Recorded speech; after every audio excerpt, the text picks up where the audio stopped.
Friends welcome to my channel. And మనం రీసెంట్గా యూట్యూబ్లో వీడియోలు చూసినప్పుడు కానీ లేకుంటే మనం పేపర్లో చదివినప్పుడు కానీ ఎస్డబ్ల్యూపీ అంటే సిస్టమాటిక్ విత్డ్రావల్ ప్లాన్ అనేది చాలా మంచిగా ఉంటుంది. ఇది ఎన్పిఎస్తో పోల్చుకుంటే ఇది మంచి ప్లాను.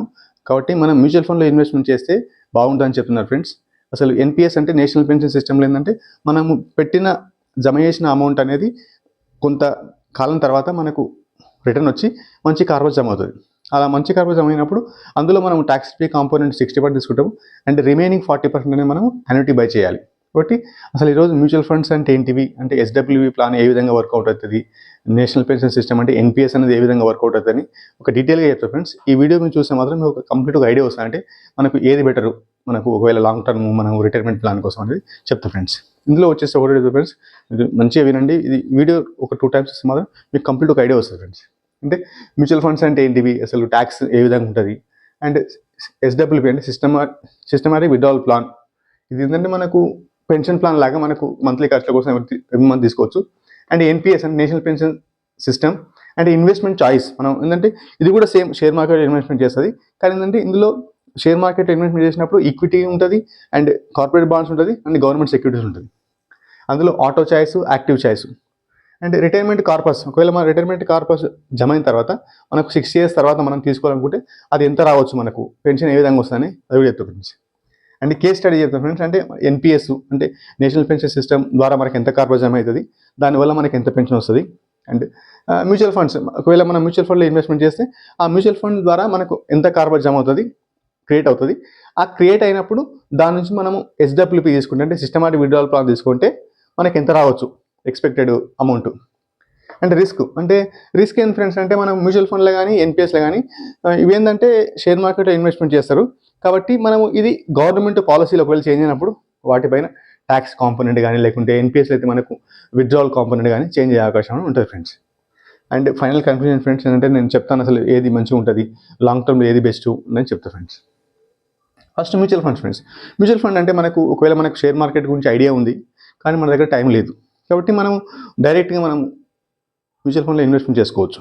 మ్యూచువల్ ఫండ్ ఇన్వెస్ట్మెంట్ ఏదైనా చేస్తాం ఫ్రెండ్స్ అంటే మనము ఏఎంసీ అంటే అసెట్ మేనేజ్మెంట్ కంపెనీ, మనం అందులో ఆ సైట్లోకి వెళ్ళి మనకి ఇష్టం ఉన్న మ్యూచువల్ ఫండ్ అంటే లార్జ్ క్యాపా, స్మాల్ క్యాపా, లేకుంటే మిడ్ క్యాపా, మనకి ఏదైనా ఇష్టం ఉన్న మ్యూచువల్ ఫండ్ ఎన్నుకొని అందులో మనం ఇన్వెస్ట్మెంట్ చేస్తాం.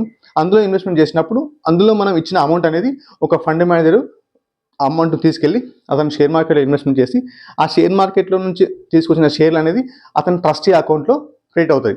ఆ ట్రస్టీ అకౌంట్ క్రియేట్ అయిన తర్వాత మనం పెట్టిన అమౌంట్కి ఈక్వలెంట్గానే మనకు యూనిట్స్ అనేది ఇస్తారు ఫ్రెండ్స్. ఈ యూనిట్ అనేది ప్రతి యూనిట్ ప్రైస్ వచ్చేసి ఎన్ఏవి అంటే నెట్ అసెట్ వాల్యూ. కాబట్టి ఇందులో సింపుల్ ఫ్రెండ్స్, కాబట్టి మనం పెట్టిన అమౌంట్కి ఈక్వలెంట్గా మనకు యూనిట్స్ అనేది మనకు ఇస్తారు ఫ్రెండ్స్. ఇందులో మనము ఇన్వెస్ట్మెంట్ చేసిన అమౌంట్ అనేది ఒకవేళ మనం లార్జ్ క్యాపా లేకుంటే మిడ్ క్యాపా, స్మాల్ క్యాపా, ఇదేంటంటే రిస్క్ పైన డిపెండ్ అయ్యి మనకు వచ్చే రిటర్న్. కాబట్టి లార్జ్ క్యాప్ అయితే 12 to 14% వచ్చే అవకాశం ఉంటుంది, ఎందుకంటే ఇండెక్స్ ఏ విధంగా ఉంటే ఇండెక్స్ కంటే 1% లేకుంటే 2% అనేది ఎక్స్ట్రా వస్తుంది ఫ్రెండ్స్. అండ్ మిడ్ క్యాప్ అయితే కొంచెం ఇంకా కొద్దిగా ఎక్కువ ఉంటుంది, అంటే 15 to 20% ఉంటుంది. అండ్ స్మాల్ క్యాప్ అయితే 15 to 25% వచ్చే అవకాశం అనేది ఉంటుంది ఫ్రెండ్స్. ఎందుకంటే మనకు రిస్క్ ఏ విధంగా పెరుగుతుందో రిటర్న్ కూడా అనేది అదే విధంగా వచ్చే అవకాశం అనేది ఉంటుంది ఫ్రెండ్స్. కాబట్టి ఇది నేను చెప్పే రిటర్న్ ఏంటంటే యావరేజ్ రిటర్న్, ఇది లాంగ్ టర్మ్ అంటే మోర్ దెన్ 10 years అనేది ఫ్రెండ్స్. అండ్ ఇందులో మనకు మ్యూచువల్ ఫండ్లో ఇన్వెస్ట్మెంట్ చేసినప్పుడు యాజ్ పర్ ఈక్విటీ రూల్స్ ప్రకారం ఒకవేళ నువ్వు ట్యాక్స్ కట్టాలి, ఒకవేళ నువ్వు ప్రాఫిట్ బుక్ చేసి. ఒకవేళ లాంగ్ టర్మ్లో అయితే మనము వచ్చిన ప్రాఫిట్ పైన 1.25 lakh తీసేసి అంటే రిమైనింగ్ నెట్ ప్రాఫిట్ పైన మనము 12.5% అనేది ట్యాక్స్ అనేది పేమెంట్ చేయాలి ఫ్రెండ్స్. అదే నువ్వు షార్ట్ టర్మ్ అంటే వితిన్ 1 year అమ్మితే మాత్రం అది నువ్వు 20% ట్యాక్స్ అనేది పేమెంట్ చేయాలి ఫ్రెండ్స్. కాబట్టి మనకు మ్యూచువల్ ఫండ్లో వచ్చిన రిటర్న్ పైన మనం ఒకవేళ ప్రాఫిట్ బుక్ చేస్తే వాటికి ట్యాక్స్ అనేది తప్పనిసరిగా పేమెంట్ అనేది చేయాలి ఫ్రెండ్స్. అండ్ ఇంకోటి ఎస్డబ్ల్యూపీ అంటే సిస్టమాటిక్ విత్డ్రావల్ ప్లాన్. ఒకవేళ మనము మ్యూచువల్ ఫండ్లో ఇన్వెస్ట్మెంట్ చేస్తున్నాము, మనం ఒక 30 years అలా ఇన్వెస్ట్మెంట్ చేస్తున్నాము, అందులో మనకు ఒక మంచి కార్పొరేట్ జమ అయింది. సపోజ్ 1 crore జమ అయింది. 1 crore జమ అయిన తర్వాత మనము ఆ టైంలో మనము అవసరం వచ్చినప్పుడు మనం ఏం చేయాలంటే, సపోజ్ నాకు ఎవ్రీ మంత్ కొంత అమౌంట్ కావాలని అనుకున్నాం ఫ్రెండ్స్. అలా అనుకున్నప్పుడు అంటే మనకు ఎంత అమౌంట్ కావాలో మనము ఆ మ్యూచువల్ ఫండ్లో మనం ఆప్షన్ ఇస్తే దానికి ఈక్వలెంట్గా 1 lakh లేకుంటే 2 lakh దానికి ఈక్వలెంట్గా మనకు అందులో ఉన్న యూనిట్స్ అనేది అమ్మి మనకు ఆ అమౌంట్ అనేది మన బ్యాంక్ అకౌంట్లో క్రెడిట్ అనేది అవుతుంది ఫ్రెండ్స్. కాబట్టి ఎస్డబ్ల్యూపీ అనేది మనకు ఇష్టం ఉన్న అమౌంట్ అనేది మనం ఫిక్స్ చేసుకుంటే దానికి ప్రాసెస్ అనేది కంటిన్యూ అవుతుంది. కానీ ఇక్కడ ఏంటంటే ఎస్డబ్ల్యూపీలో ఏంటంటే మనం పెట్టిన అమౌంట్ మొత్తం షేర్ మార్కెట్లో ఉంటుంది కాబట్టి దానివల్ల మనకు మనకు ఎవ్రీ మంత్ అమౌంట్ క్రియేట్ అవుతుంది. ఎట్ ద సేమ్ టైం అందులో ఉన్న యూనిట్స్ అనేది మనకు షేర్ మార్కెట్ పెరుగుతుంటే అవి కూడా దాని వాల్యూ పెరుగుతుంది. కాబట్టి లాంగ్ టర్మ్లో ఎస్డబ్ల్యూపీ అనేది ఒకవేళ బుల్ మార్కెట్ నడుస్తున్నప్పుడు లేకుంటే మంచి మార్కెట్ ఉన్నప్పుడు ఎస్డబ్ల్యూపీ అనేది మంచిగా వర్కౌట్ అవుతుంది. ఒకవేళ నువ్వు బియర్ మార్కెట్ అంటే మార్కెట్ పడిపోతున్నప్పుడు ఏంటంటే నువ్వు పెట్టిన వాల్యూని తగ్గుతుంది. కాబట్టి అలాంటప్పుడు నువ్వు నీ సొంతం క్యాపిటల్ని తింటావు. అంటే నీ సొంతం క్యాపిటల్ను మనం యూజ్ చేసుకుంటాం. అలా సొంతం క్యాపిటల్ యూజ్ చేసుకున్నప్పుడు మన క్యాపిటల్ తగ్గి ఒకవేళ నెక్స్ట్ బుల్ మార్కెట్ స్టార్ట్ అయినప్పుడు మనకు రిటైర్మెంట్ కార్పస్ అంటే ఎక్కువ రోజులు మనకు ఎక్కువ ఉండకపోవచ్చు. ఎందుకంటే మార్కెట్ వాల్యూ తగ్గింది కాబట్టి నువ్వు నీ సొంతం డబ్బులు తీసుకుంటున్నావు కాబట్టి అది లాంగ్ టర్మ్లో నీకు మళ్ళీ సస్టైనబుల్ గ్రోత్ అనేది ఉండకపోవచ్చు ఫ్రెండ్స్. అండ్ అదేవిధంగా ఫ్రెండ్స్ అంటే ఎన్పిఎస్ ఏంటంటే నేషనల్ పెన్షన్ సిస్టమ్. ఇది ఏంటంటే సోషల్ సెక్యూరిటీ స్కీము. ఇది గవర్నమెంట్ రూల్స్ అండ్ రెగ్యులేషన్స్ ప్రకారం నడుస్తుంది. అండ్ ఇందులో మనం ఇన్వెస్ట్మెంట్ చేసిన అమౌంట్ కూడా ఈక్విటీలో, కార్పొరేట్ బాండ్స్లో అండ్ గవర్నమెంట్ సెక్యూరిటీలో ఇన్వెస్ట్మెంట్ చేస్తుంది. ఇదేంటంటే ఒకవేళ మనకున్న కన్విక్షన్ అంటే నీకు షేర్ మార్కెట్ గురించి ఐడియా ఉంటే యాజ్ పర్ నీ కన్విక్షన్ ప్రకారం ఈక్విటీలో నువ్వు ఎక్కువ ఎక్స్పోజ్ చేసుకోవచ్చు. కాబట్టి ఎన్పిఎస్లో ఇన్వెస్ట్మెంట్ చేసినప్పుడు auto choice and active choice అని ఉంటాయి ఫ్రెండ్స్. ఆటో చాయిస్ అంటే మనము యాజ్ పర్ నీ ఏజ్ ప్రకారం నువ్వు సెలెక్ట్ చేసుకుంటావు. ఒకవేళ అగ్రెసివ్ సైకిల్ సెలెక్ట్ చేసుకుంటే నీకు 70% ఈక్విటీ అండ్ రిమైనింగ్ అనేది 25% corporate bonds plus government security కలిసి 25%. కాబట్టి ఈ ఆటో చాయిస్లో నువ్వు ఎంచుకున్న లైఫ్ సైకిల్ అనేది నీ ఏజ్తో పాటు నీ ఏజ్ పెరుగుతూ ఉంటే నీ ఈక్విటీ ఎక్స్పోజర్ తగ్గించి కార్పొరేట్ బాండ్స్కు అండ్ గవర్నమెంట్ సెక్యూరిటీస్కి అనేది ఎక్స్పోజర్ పెంచుతారు ఫ్రెండ్స్. కాబట్టి నీకు మార్కెట్ గురించి ఐడియా ఉంటే నువ్వు ఈక్విటీ ఎక్స్పోజర్ ఎక్కువ తీసుకోవచ్చు, అగ్రెసివ్ ఆప్షన్ సెలెక్ట్ చేసుకోవచ్చు. కాబట్టి ఇలా చేయడం వల్ల నీకు లాంగ్ టర్మ్లో ఎక్కువ రిటైర్మెంట్ కార్పస్ అనేది జమ అయ్యే అవకాశం అనేది ఉంటుంది ఫ్రెండ్స్. అదే నువ్వు యాక్టివ్ చాయిస్లో ఏంటంటే యాక్టివ్ చాయిస్లో కూడా సేమ్ అగ్రెసివ్ ఉంటుంది, మోడరేట్ ఉంటుంది అంటే కన్సర్వేటివ్ ఉంటుంది. ఇందులో ఏంటంటే మనకు అగ్రెసివ్ సెలెక్ట్ చేసుకున్నప్పుడు 75% equity and remaining corporate bonds and government securities. ఇందులో మనము ఇన్పుట్ వాల్యూస్ ఇస్తాము కాబట్టి ఆ ఇన్పుట్ వాల్యూస్ను ఎవరు చేంజ్ చేయరు. కాబట్టి అది మనం ఇష్టం ఉన్నప్పుడే చేంజ్ చేసుకోవాలి. ఓకేనా ఫ్రెండ్స్. అండ్ మనకి ఆప్షన్స్ మనకు ఈ కార్పొరేట్ బాండ్స్ కానీ లేకుంటే గవర్నమెంట్ సెక్యూరిటీస్ కానీ లేకుంటే ఈక్విటీ కానీ ఈ అలొకేషన్ అనేది మనం ఇయర్కు 4 times అనేది చేంజ్ చేసుకోవచ్చు. అంటే ఎవరి క్వార్టర్లీ ఒకసారి చేంజ్ చేసుకోవచ్చు ఫ్రెండ్స్. కాబట్టి మనము ఒకవేళ నీకు మార్కెట్ గురించి ఐడియా ఉంటే నువ్వు ఎన్పిఎస్లో కూడా అలొకేషన్స్ అనేది అప్పుడప్పుడు చేంజ్ చేసుకుంటుందంటే నీకు లాంగ్ టర్మ్లో ఎక్కువ రిటైర్మెంట్ కార్పస్ అనేది జమ అయ్యే అవకాశం అనేది ఉంటుంది ఫ్రెండ్స్. అండ్ రిటైర్మెంట్ కార్పస్ ఏంటంటే మనము ఎన్పిఎస్లో ఇన్వెస్ట్మెంట్ చేసినప్పుడు మనము ఎంత అయితే ఆఫ్టర్ 6 years తర్వాత మనము అందులో ఎంత జమ అయిందో అమౌంట్ అనేది అందులో మనము కొంత 60% అనేది ట్యాక్స్ ఫ్రీ తీసుకోవచ్చు. అండ్ రిమైనింగ్ 40% మనం యాన్యుటీ ప్లాన్ బై చేయాలి. యాన్యుటీ ప్లాన్ అంటే మనకు పెన్షన్ పర్పస్. అలా పెన్షన్ పర్పస్ కోసం బై చేసినప్పుడు యాజ్ పర్ ఆ టైంలో ఉన్న యాన్యుటీ ప్లాన్స్ ప్రకారము మనకు పెన్షన్ వస్తుంది.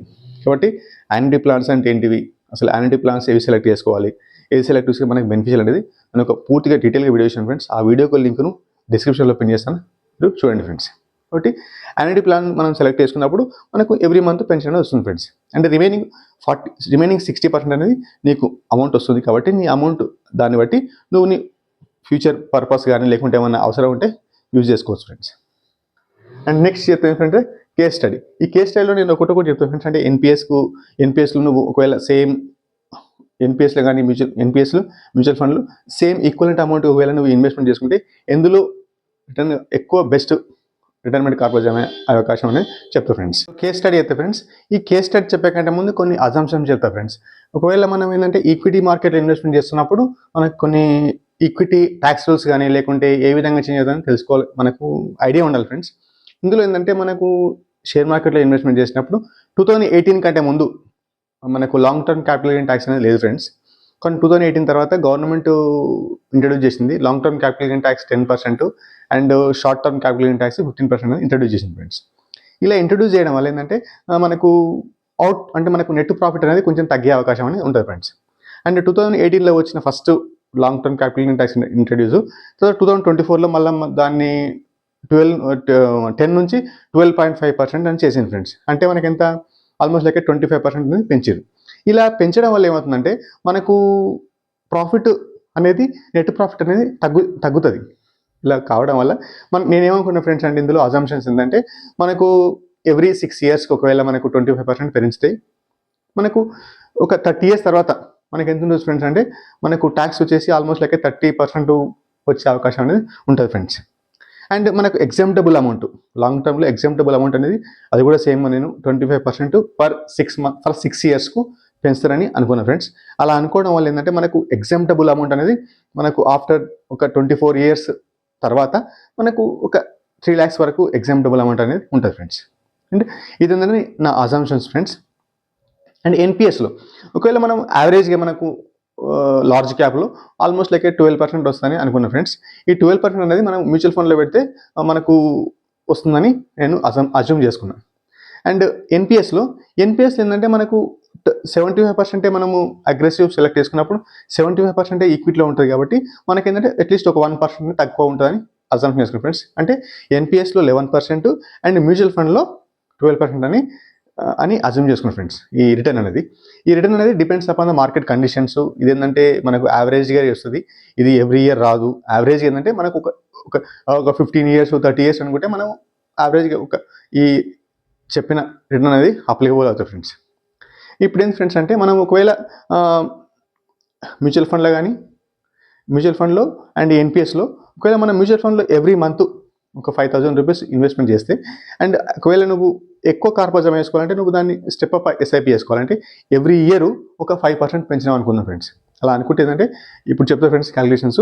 అండ్ ఒకవేళ నువ్వు ఎవ్రీ ఇయర్ ఒక 5% పెంచినావు అనుకుంటే నీకు ఆఫ్టర్ 30 years తర్వాత నీకు టోటల్ ఎంత వస్తుంది ఫ్రెండ్స్ అంటే ఆల్మోస్ట్ లైక్ మనకు టోటల్ కార్పస్ వచ్చేసి 2.33 crores వస్తుంది ఫ్రెండ్స్. మనము 12% అనేది రిటర్న్ అనేది ఎక్స్పెక్ట్ చేసినాము అండ్ టోటల్ కార్పస్ వచ్చేసి 2.33 crores. అందులో మనం ఇన్వెస్ట్మెంట్ చేసిన అమౌంట్ ఎంత ఫ్రెండ్స్ అంటే 39.86 lakhs మనం ఇన్వెస్ట్మెంట్ చేసినాము. అండ్ ట్యాక్స్ రేట్ ఎంత ఉంటుంది అనుకుంటే అప్పుడు ఆ టైంలో ఒక 30.5% ఉంటుందని నేను క్యాలిక్యులేట్ చేసిన ఫ్రెండ్స్. ఎందుకంటే ఇప్పుడు 12.5% ఇంటూ 1.25 అంటే ఎవ్రీ 4 yearsకు ఎవ్రీ 6 yearsకు ఒక 25% ఎంత అనుకుంటే మనకు 30 years తర్వాత ఏముంటుందంటే 24 years తర్వాత మనకు పవర్ 4 అవుతుంది. కాబట్టి యావరేజ్ మనకి ఎంత వస్తుంది అంటే 30.5% అనేది ట్యాక్స్ వస్తుంది. అలా ట్యాక్స్ అమౌంట్ ఎంత ఫ్రెండ్స్ అంటే మనకి ఇందులో నెట్ ప్రాఫిట్లో 58 lakhs అనేది మనకి నెట్ ట్యాక్స్ పేమెంట్ చేయాలి. అండ్ రిమైనింగ్ అమౌంట్ మన దగ్గర ఎంత ఉంటుంది అంటే మన హ్యాండ్లో 1.75 crore అనేది మన దగ్గర ఉంటుంది ఫ్రెండ్స్. కాబట్టి ఒకవేళ మనకు అప్పుడున్న పరిస్థితిలో ఒకవేళ మనకు నేను 1 lakh rupees కావాలి నాకు ఎవ్రీ మంత్, కాబట్టి దానికి సేమ్ అమౌంట్ తీసుకెళ్ళి 1.75 crore మనం ఆ మ్యూచువల్ ఫండ్ రిడీమ్ చేసినాం కదా, అదే సేమ్ మ్యూచువల్ ఫండ్లో మనం మళ్ళీ ఇన్వెస్ట్మెంట్ చేసి మనం ఏమనుకుంటున్నాం అంటే నాకు ఒక ఎవ్రీ మంత్ ఒక 1 lakh ఇవ్వండి, దీన్ని ఏమంటారంటే ఎస్డబ్ల్యూపీ అంటే సిస్టమాటిక్ విత్డ్రావల్ ప్లాన్ సెలెక్ట్ చేసుకొని నేను 1 lakh తీసుకున్నా ఫ్రెండ్స్. ఈ 1 lakh తీసుకున్న తర్వాత నేను ఏమనుకుంటున్నా నేను 6 years తర్వాత మళ్ళీ ఒక 30 years వరకు నాకు 1 lakh అనేది ఎవ్రీ మంత్ 1 lakh అనేది కావాలి అని నేను ఇట్లా ఇన్స్ట్రక్షన్ చెప్పిన. ఇలా చెప్పినప్పుడు ఏంటంటే నీకు ఆఫ్టర్ 30 years తర్వాత కూడా, ఎందుకంటే ఈక్విటీ మార్కెట్లో ఇన్వెస్ట్మెంట్ చేసింది కాబట్టి నేను యావరేజ్గా 10% రిటర్న్ ఎక్స్పెక్ట్ చేసిన. కాబట్టి నేను పెట్టిన అమౌంట్ 1.75, కానీ నెక్స్ట్ 30 years తర్వాత కూడా నాకు ఎంత వస్తుంది అంటే 12.02 crore అని నాకు వస్తుంది. నాకు 1 lakh వస్తుంది, దాంతోపాటు మనకు టోటల్ కార్పస్ లాస్ట్కి ఎంత వస్తుంది అంటే 12.02 crore అనేది నాకు వస్తుంది ఫ్రెండ్స్. కాబట్టి ఈక్విటీలో ఎస్డబ్ల్యూపీ అనేది మనకు రిటర్న్ అనేది వస్తుంది. ఇదేం ఫ్రెండ్స్ అంటే ఈ అజంప్షన్స్ అన్నీ మనము షేర్ మార్కెట్ ఎప్పుడు రైజ్ అవుతుంది అని ఎక్స్పెక్ట్ చేసుకుంటున్నాం కాబట్టి ఇలా వస్తుంది ఫ్రెండ్స్. ఓకేనా, ఇది అజంప్షన్స్. సపోజ్ ఇదే సేమ్ కండిషన్స్ మనం ఇదే విధంగా మనం సేమ్ అమౌంట్ ఒకవేళ మనం ఎన్పిఎస్లో ఇన్వెస్ట్మెంట్ చేస్తే మనం అక్కడ ఎంత జమ అవుతుంది అంటే 1.85 crore అనేది మనకు టోటల్ కార్పస్ అనేది వస్తుంది ఫ్రెండ్స్. ఇక్కడ ఏంటంటే 1.85 crore వస్తుంది ఇక్కడ. దీనిపైన ఇది కార్పస్ మొత్తం జమ అంటే మనకు ఎన్పిఎస్లో కనిపిస్తుంది.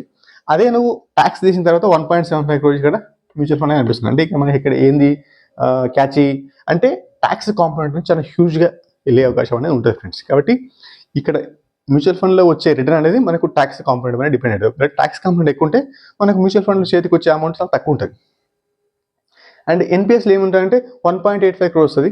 ఈ 1.85 crore మనకు 6 years తర్వాత మనకి ఏముంటుందంటే మనకు 60% అనేది మనం ట్యాక్స్ ఫ్రీ తీసుకోవచ్చు, ట్యాక్స్ ఫ్రీ విత్డ్రావల్ తీసుకోవచ్చు. అప్పుడు ఏంటంటే 1.11 crore అనేది మనకు చేతులకు వస్తుంది. అండ్ రిమైనింగ్ 40% అనేది ఒకవేళ అప్పుడున్న యాన్యుటీ రేట్ ప్రకారం మనం యాన్యుటీ ప్లాన్ సెలెక్ట్ చేసుకోవాలి. ఒకవేళ నువ్వు ఆర్ఓపి అంటే రిటర్న్ ఆఫ్ పర్చేస్ ప్రైస్ ఒకవేళ తీసుకుంటే నీకు వస్తుంది amount. At a same time మీ వైఫ్కి అనేది నువ్వు చనిపోయిన తర్వాత మీకు రిటర్న్ మొత్తం ఫుల్ పెట్టిన అమౌంట్ అనేది బ్యాక్ వస్తుంది ఫ్రెండ్స్. కాబట్టి 6% అనేది నువ్వు సెలెక్ట్ చేసుకుంటే యాన్యుటీ రేటు, అప్పుడు నీకు ఎవ్రీ మంత్ వచ్చేసి 37,000 అనేది వస్తుంది ఫ్రెండ్స్. ఒకవేళ నువ్వు ఇది నీకు వచ్చిన 1.11 crore అనేది నువ్వు సేమ్ మనం మ్యూచువల్ ఫండ్ లాగానే నువ్వు కూడా ఒక మ్యూచువల్ ఫండ్ ఇన్వెస్ట్మెంట్ చేసి నువ్వు కూడా సేమ్ ఇన్స్ట్రక్షన్స్ అంటే SWP నాకు ఒక ఎవ్రీ మంత్ ఒక 70,000 రూపీస్ కావాలి అని ఇన్స్ట్రక్షన్స్ ఇస్తే అది కూడా సేమ్ నీకు ఎవ్రీ మంత్ 1 lakh ఇస్తుంటుంది. ఆఫ్టర్ 30 years తర్వాత నీకు 6.17 crore అనేది వస్తుంది ఫ్రెండ్స్. కాబట్టి దీంతో పోల్చుకుంటే మన మ్యూచువల్ ఫండ్స్తో పోల్చుకుంటే ఎన్పిఎస్లో ఇచ్చిన ఈ అమౌంట్ అనేది కొద్దిగా తక్కువ ఉండే అవకాశం అనేది ఉంటుంది ఫ్రెండ్స్. ఇక్కడ 12 crore ఉంది, ఇక్కడ 6 crore ఉంది. ఓకేనా ఫ్రెండ్స్. అండ్ ఈ విధంగా ఏంటంటే ఇక్కడ ఎన్పిఎస్లో తక్కువ అనేది కార్పస్ జమ అవుతుంది. కానీ ఏంటంటే రీసెంట్గా మన గవర్నమెంట్ ఏంటంటే ఒక రూల్ ఇచ్చింది ఏంటంటే నాన్ గవర్నమెంట్ ఎంప్లాయీస్ 100% వరకు ఈక్విటీలో ఇన్వెస్ట్మెంట్ చేసుకోవచ్చు అని రూల్ తెచ్చింది ఫ్రెండ్స్. కాబట్టి ఒకవేళ మనకు ఈ సేమ్ రూల్ అనేది ఎన్పిఎస్లో అందరికీ అప్లికబుల్ అవుతే మాత్రం మ్యూచువల్ ఫండ్ కంటే మనకు ఎన్పిఎస్లో ఎక్కువ కార్పస్ జమ అయ్యే అవకాశం అనేది ఉంటుంది ఫ్రెండ్స్. ఎందుకంటే అప్పుడు ఏముంటుందంటే అప్పుడు సేమ్ మ్యూచువల్ ఫండ్ లాగానే అది కూడా సేమ్ 12% రిటర్న్ ఇస్తుంది. ఆ 12% రిటర్న్ ఇచ్చినప్పుడు సేమ్ మనకు మ్యూచువల్ ఫండ్లో ఎంత కార్పస్ జమ అవుతుందో 2.33 crore జమ అయింది కదా టోటల్ కార్పస్, ఇక్కడ కూడా సేమ్ 2.33 crore జమ అయింది అనుకో, అప్పుడు ఏమవుతుందంటే ఎన్పిఎస్ అనేది మ్యూచువల్ ఫండ్ అనేది ఈజీగా బీట్ చేస్తుంది. కాబట్టి ఏంటంటే ఇది గవర్నమెంట్ పాలసీ చేంజ్. ఒకవేళ గవర్నమెంట్ పాలసీలో ఒకవేళ ఎన్పిఎస్కి అనుకూలంగా ఒకవేళ ఈక్విటీ కాంపోనెంట్ ఎక్కువ పెంచితే, ఈక్విటీ ఇన్వెస్ట్మెంట్ ఎక్కువ పెంచింది అనుకో 75-100%, అప్పుడు ఎన్పిఎస్ అనేది more efficient than mutual funds. ఎందుకంటే మ్యూచువల్ ఫండ్లో ట్యాక్స్ కాంపోనెంట్ అనేది చాలా ఎక్కువ బల్క్ వెళ్తుంది. ఎందుకంటే మనకు ఒకవేళ నువ్వు 2 crore to 3 crore అందులో జమ అయినప్పుడు 30% అంటే it will be very huge amount. కాబట్టి లాంగ్ టర్మ్లో ఒకవేళ మనకు గవర్నమెంట్ పాలసీలు చేంజ్ అయ్యి ఏమైనా ఎన్పిఎస్కు ఫేవర్ వేస్తే మాత్రం ఎన్పిఎస్ అనేది more efficient than mutual funds. And risk ఏముంటుంది ఫ్రెండ్స్ అంటే మ్యూచువల్ ఫండ్లో కానీ అండ్ ఎన్పిఎస్లో కానీ రెండు సేమ్ మనకు ఈక్విటీ మార్కెట్లో ఇన్వెస్ట్మెంట్ చేస్తాయి. కానీ మ్యూచువల్ ఫండ్లో అది మనం సెలెక్షన్ చేసుకున్న మ్యూచువల్ ఫండ్ టైప్ పైన డిపెండెంట్ అది. And at the same time mutual ఫండ్స్కు ఎక్స్పెన్స్ రేషియో చాలా ఎక్కువ ఉంటుంది. ఎందుకంటే 1% కానీ లేకుంటే 0.5% కానీ ఉంటుంది. కానీ ఎన్పిఎస్లో ఎంత ఉంటుందంటే 0.01 లేకుంటే 0.03 అట్లా మ్యూచువల్ ఫండ్స్ పోల్చుకుంటే చాలా 10 times తక్కువ ఉంటుంది ఎక్స్పెన్స్ రేషియో.